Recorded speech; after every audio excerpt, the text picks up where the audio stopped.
Welcome.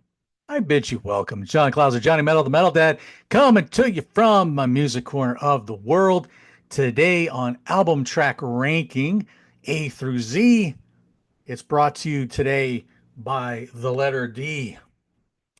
Today, D stands for Def Leppard and their second album, High and Dry, released July 6th, 1981.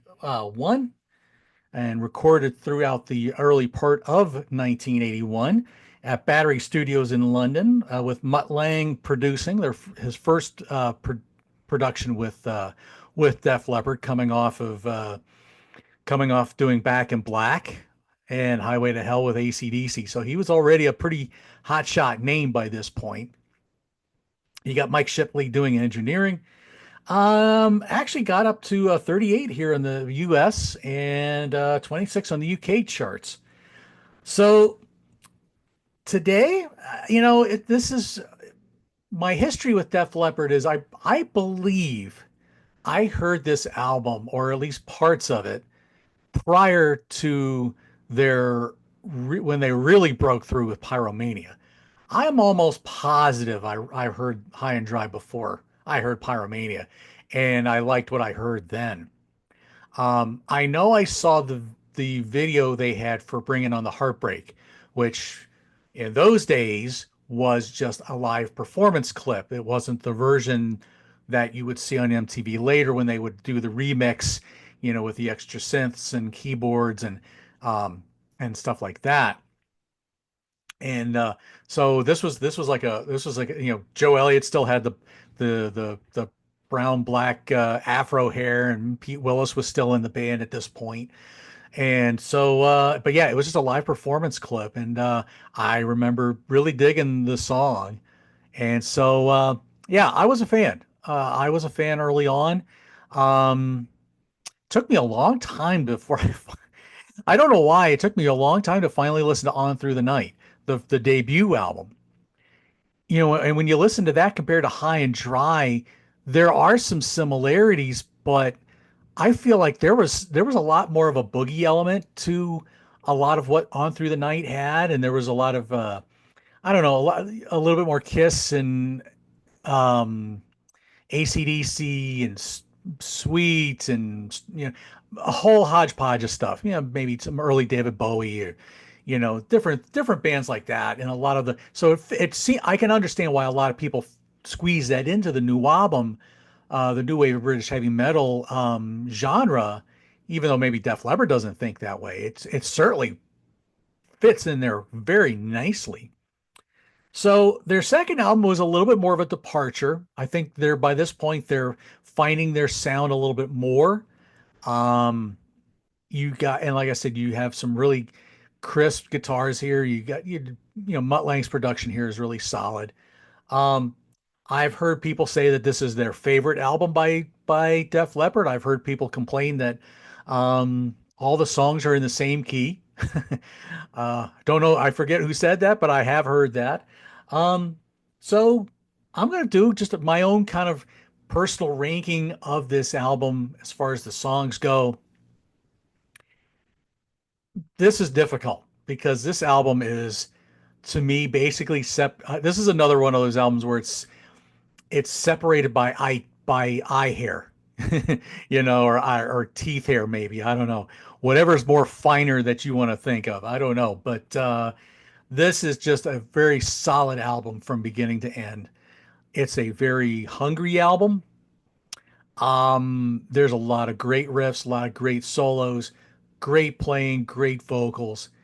I just hear this as a very hungry band. Um, so with that said, my number 10 track is going to be actually the title track, High and Dry Saturday Night. Very AC/DC like. I could probably have heard Bon sing this back in the day. Um, but it's not completely AC/DC like. It still has their own feel and sound, but this gives me some AC/DC vibes. As really the next track, number nine is going to be "You Got Me Running." Again, I can kind of hear not as much, but I still hear a little bit of AC/DC riff, but it's such a great chorus. You got some great riffs going on here. Um, Number eight's going to be the longest track on the album, On Through the Night. Here again, you got some, you got, a good chugging rocker throughout the song. You got some nice hills and valleys throughout the song, which is really super cool. Um, Number seven's going to be the album closer, No, No, No. Just a really raucous rocker here with you gotta love that echo at the end with Joe Elliott just saying no 100,000 times, depending on what pressing you get, I guess. Uh, but again, it's just another good raucous rocker to close out the album. I always dug this song. Number six is going to be another hit and run, the second track on the album. Gosh, again, you hate to put any of these songs not in a top 10 tie for number one because that's really how a lot of these songs stand for me because it's just such a great album. I just love that there's an urgency in the riffs. I love the emotion in the bridge, and Joe Elliott's voice here really just captures a lot of moods and feels. And again, the guitar playing really strong. Number five, this might be a bit of a surprise for people that I would put it this like here, but Let It Go, the album opener, again, fierce opener. Great song. Pretty much everything here, like I said, everything here is a top 10 tie. It could be, it really is just that good of an album. But I mean, here again, Let It Go, just an energetic opener. Just to me, really beginning to find more of that Def Leppard sound, I think. Number four and three, you really have to put together.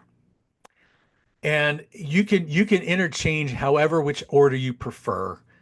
But bringing on the heartbreak into Switch 25, that's going to be my three and four. I will leave it up to you to decide which way I put that. Again, bringing on the heartbreak. I remember that clip on MTV way back in the day, which leads into Steve Clark's instrumental Switch 2625. Just a again, just a fierce riff rocker here. Lots of guitars. You got a little bit of vocal chants at the end. Great to see them still doing this song live as a tribute to their fallen guitar player. Um, but it's just a wonderful, wonderful way to close side A or side one. Now, my top two might surprise some folks. Lady Strange is going to come in at number two. Um, Gosh, this song feels like this has an adventurous feel to it in the lyrics and the mood and the chorus, and I just dig this. I've always have dug this song so much, but that means there's a song that I like probably the best out of all of these songs, and that's going to be Mirror Mirror. Take a look into my eyes. Here again, I love that hunger in the intro. I love the chorus. Between this and Lady Strange, they're probably the ones that get stuck in my head the most. I I just again I can't say enough good things about these songs. They're they're just it takes me back to a time that I loved Def Leppard so much, and I know this is going to catch a lot of hate from people. I almost wish they could have just stayed more like this, but we know what comes later. Pyromania breaks them through. Don't get me wrong. I love Pyromania. I think it's a great album. Just not, I feel like Mutt Lange maybe did get his hands in there a little bit more. You got a lot more electronic stuff going on, especially in the drums. You got, of course, the commercial aspect that completely broke them loose on MTV, especially. Then we would get Hysteria, which, truth be told, when I first heard Hysteria, I didn't care for it. So that's and and I've softened a little bit of on that over the years, but I kind of after Adrenalize, I kind of walked away a little bit, but Slang brought me back for a little bit, and I liked it for what it was. But Anyway, yeah, this turned into kind of a Def Leppard tangent, but yeah, let me know what you guys think about High and Dry. I'm sure everybody's there's no wrong answer to this. This album is just so strong from beginning to end. Um, it's just how everybody listens to it. And so but that's my list. So next week um will be brought to you by the letter E.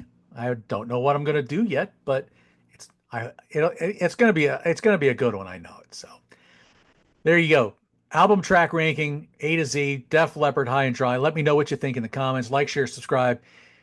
Go check out the list of channels I have in the description, and we'll see you next week.